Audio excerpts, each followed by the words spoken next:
Let's go over the other two types of loops. The next type of loop we have here is a do-while loop. It's just like a while loop, but the Boolean check now is in the front of the loop.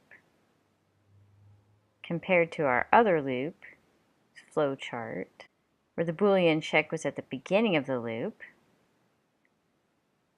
meaning that if this was false, we would never even go into this loop one time, we would go into it 0 times. As opposed to the do-while loop, where the Boolean check is at the end. So no matter what, we execute this loop statement at least one time. The do-while loop uses the keyword do, curly brackets around the loop body. At the end of the curly brackets is the keyword while with our Boolean statement and then a semicolon. It's the only loop that'll have a semicolon after the Boolean statement. Let's do some practice. Here we have a programming problem that involves a do-while loop. And one way to practice loops is to watch the values of the variables in your loop as the loop executes. You can do this with a pen and paper, or in my case, I'm going to use a spreadsheet. Note the initialized values of our variables are 50 for hamburgers, 10 for fries, 0 for Coke, and 0 for orders. So I would write out a table that looks like this, where I would have my loop number in the first column, my variables that are inside of my loop listed, at loop 0, meaning it hasn't executed a loop yet. The initialized values of these variables are 50, 10, 0, and 0. Now because this is a do-while loop, I know that I will get into this loop. I don't even have to do the Boolean check. And so I know that my loop 1 will have the values of these variables. Now let's go into loop 1. Hamburgers minus equal 10. So I change the value of my hamburgers by crossing it out and writing the new value next to it. Since I'm in Excel, I just overwrote it. But if you're writing this out with a pen and paper, just cross out that 50 and put a 40 next to it. Remember to stay in the row of the loop number that you're on. Now I have an if statement. If fries is less than hamburgers, plug the numbers in. If 10 is less than 40, which it is, so I know I'll execute this statement. Coke plus equal fries. Coke is going to equal itself plus the value of fries, which is 10. So now Coke will be 10. Cross out that 0 and write a 10 next to it. I skip the else part, and now I do my Boolean check. While hamburgers is greater than or equal to 10. My hamburgers is 40. 40 is greater than or equal to 10, so this is true. I know that I'll execute my loop again. This will be my second loop. So when I go to my second loop, I write a new row in my table, and then I bring the values down, which they equaled at the end of the last loop. These are the initial values for the second loop. Now I'll stay in this row while this loop executes. Hamburgers minus equal 10. I cross out the 40 and I put a 30. My branching statement asks me if 10, which is fries, is less than 30. It is. So Coke plus equal fries. Coke will now equal 20, because 10 plus 10 is 20. Remember to stay in the row of the loop number you're on. Now I go ahead and I finish up because I skipped the else part and I go down to my Boolean check. Hamburger is greater than or equal to 10. 30 is indeed greater than or equal to 10, so I know I will get into my third loop. So I bring down the values of my variables, the values they were at the end of that loop.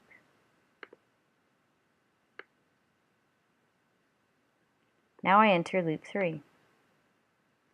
Hamburgers minus equal 10. I cross out the 30 and I put a 20.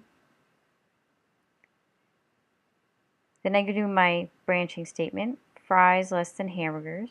10 less than 20 is true. Coke plus equal fries. I cross out the 20 and now I'll put a 30 because 20 plus 10 is 30. I go down to my Boolean check. 20 is indeed greater than or equal to 10. So I know I'll come up and do a fourth loop. So I bring down the values of my variables from the previous row. Now I stay in this row as I execute loop 4. Hamburgers minus equal 10. I'm sure you're starting to see a pattern by now. And you know that this if statement is going to be true because fries is still, oh, it's not true. Remember that it's not true. Is 10, remember to check on every loop. This kind of shows you that if you start looking at patterns too much, you'll mess up. Fries is 10, hamburgers is 10. 10 less than or equal to 10 is false. So actually it'll go to the else part and add 2 to orders.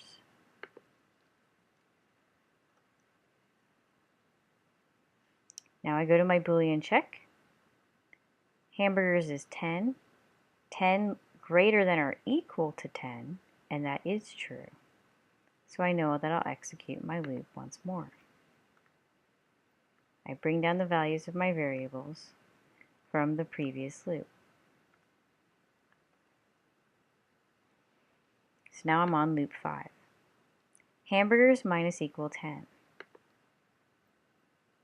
I subtract 10 from my hamburgers. Fries less than hamburgers. 10 is less than 0? No. So I go to my else part and execute orders plus equal to. Remember to stay in the row that you're on. Now I perform my Boolean check. Hamburgers, which is 0, greater than or equal to 10, this is false. So now I exit my loop. These will be the values of my variables at the end of my loop. Remember that you can always take an Eclipse program and trace these variables to see how your program is also working.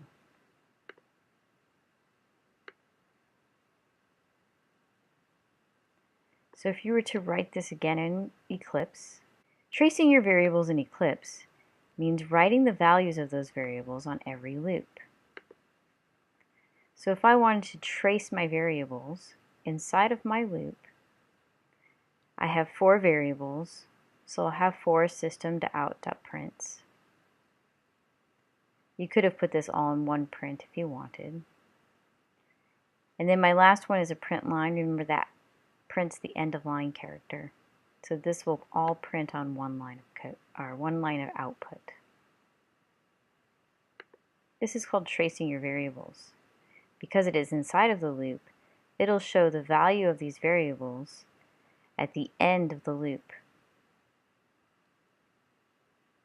If I wanted to see the values of the variables at the beginning of the loop, I would put my system.out.print lines at the beginning of my loop.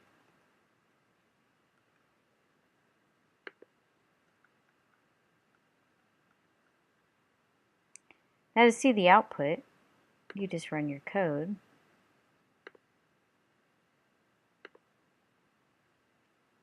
And as you can see, it looks very much like our table. Now, what are the benefits of writing out your table? Well, one of the benefits of writing out your table is that you'll start to visualize in your mind what is going on in the code. and you'll be able to read code better and faster. Now let's take a look at our for loop. Our for loop is our third type of loop. The for loop's flowchart looks like this, where we have an initial action, we have the Boolean check. If the Boolean check is false, we exit the loop, just like the other loops. And if it's true, we execute the statements of the loop. So this part looks the same as the while loop. The parts that are different are this initial action and the action after each iteration. This is sometimes called the update action. With these two actions, we have full control of our loop over how many times this loop will execute.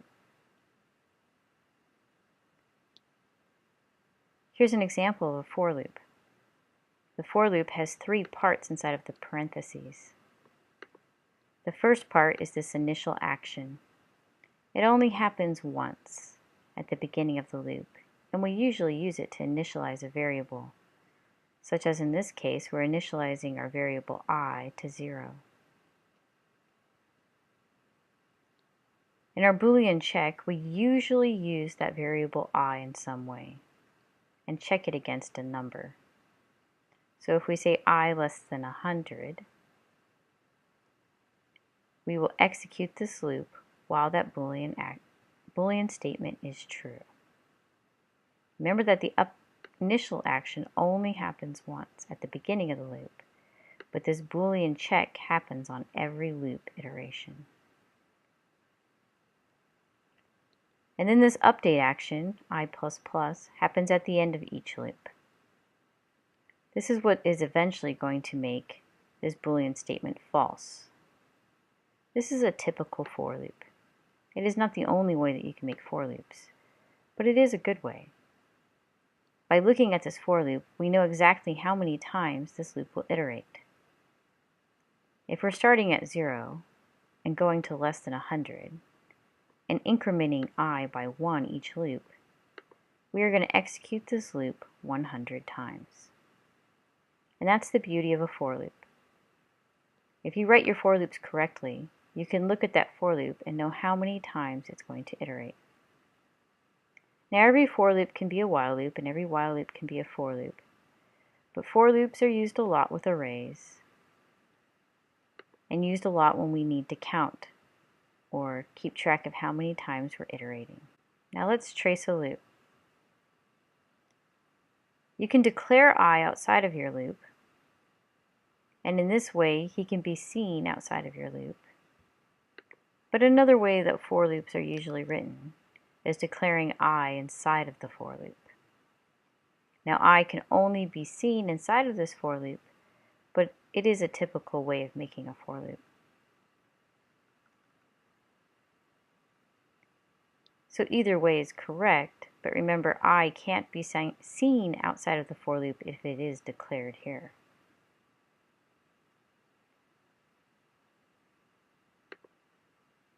Remember that the initialization action happens first, and I is set to 0. This only happens once at the beginning of your loop. Your for loop does check the Boolean statement at the beginning, so it could indeed execute 0 times. If this 2 were a 0, our loop would execute 0 times. But it is a 2, and so if we plug in the value 0, 0 is less than 2, this is true, and we will jump into the loop body and execute it. Our loop body only has a print line statement, so this one line does indeed execute and it prints welcome to Java. When the loop ends, you come back up and execute your update action. I now becomes 1. 1 is less than 2 is true, and so we go into the body of the loop and execute it. It prints welcome to Java one more time. We come back up, do our update action, I is now 2. 2 is not less than 2, so it is false, and we exit our loop. Let's practice.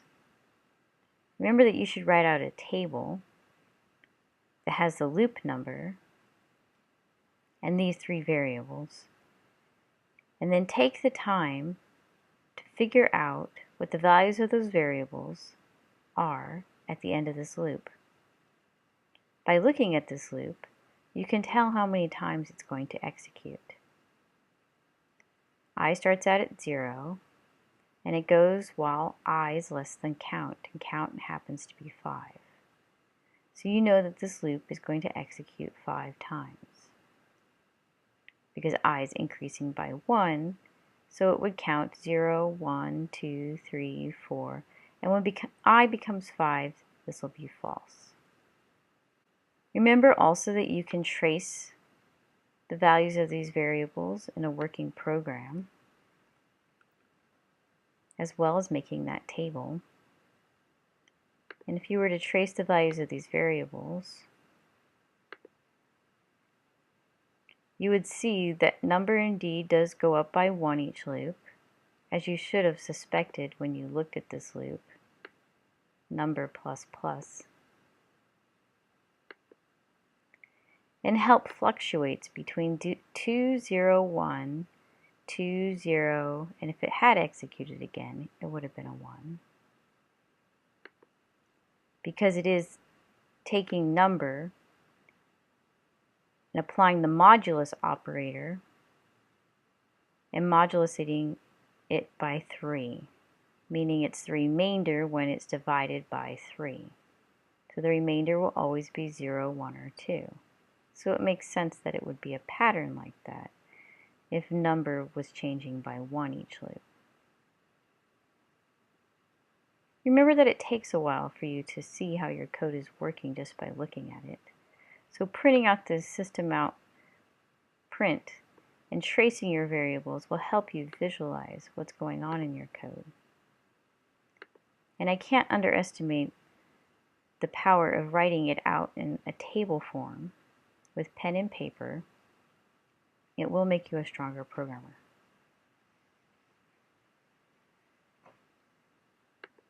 In the last practice problem, you should write it out by hand. But to see its traced variables,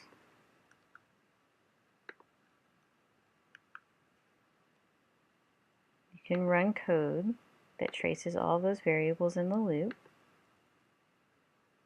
and you could see how they change on every loop iteration. Practicing writing these out in tables would be the best way to learn how these loops work. Alright, coming down to our for each loop. Our for each loop is a for loop that is specially made to be used with an array. Now we'll get to arrays in this semester. It's the one data structure we do study, but we'll talk about for each loops more when we get to arrays. The last couple slides here have to do with common loop bugs, meaning problems that you might have in your code. Sometimes we have unintended infinite loops. I'm sure you'll have a few of those. In fact, I make you have a couple of them in the lab. Remember that if you have an infinite loop in Eclipse, you can easily make this loop infinite by putting true right here.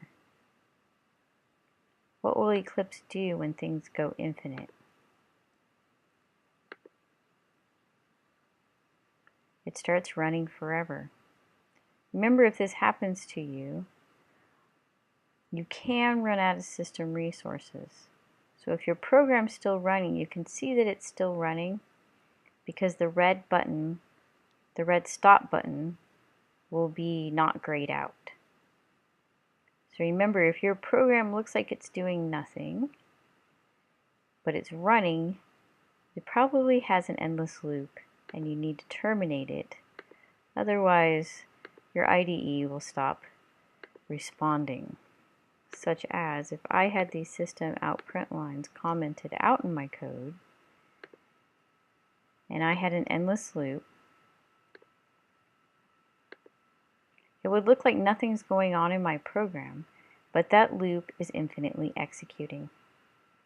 I still have to hit that red stop button and the double X to release resources used by Eclipse, or Eclipse will start eating up all of those resources. Remember that sometimes we can have subtle infinite loops, loops that terminate for some input values but not for others. Off by one errors happen many times. Remember to always check to see if you're using the correct less than or equal symbol. This error I see all the time when we put a semicolon at the end of a for loop or a while loop. Remember, semicolons only come at the end of do while. If you put a semicolon here, it's as if you're saying, run this loop 10 times and execute nothing. Then when you come out of this loop, go to this body and execute this system out println once. So Eclipse won't tell you there's an error, but you need to remember not to put semicolons at the end of your for loops or while loops. Probably the number one mistake I see. Now, which loop statement should I choose? Remember that you can use a while loop where you can use a for loop, and a for loop any place you can use a while loop. But usually, when you don't know how many times you're going to execute a loop, you'll use a while loop. And when you do know how many times you want to execute a loop, you will use a for loop. To design a loop body, write out the actions the code must accomplish, and then look for a repeated pattern. So the part of the code that you want to repeat will be inside of your loop, and the part of the code you do not want to repeat will not be in the loop.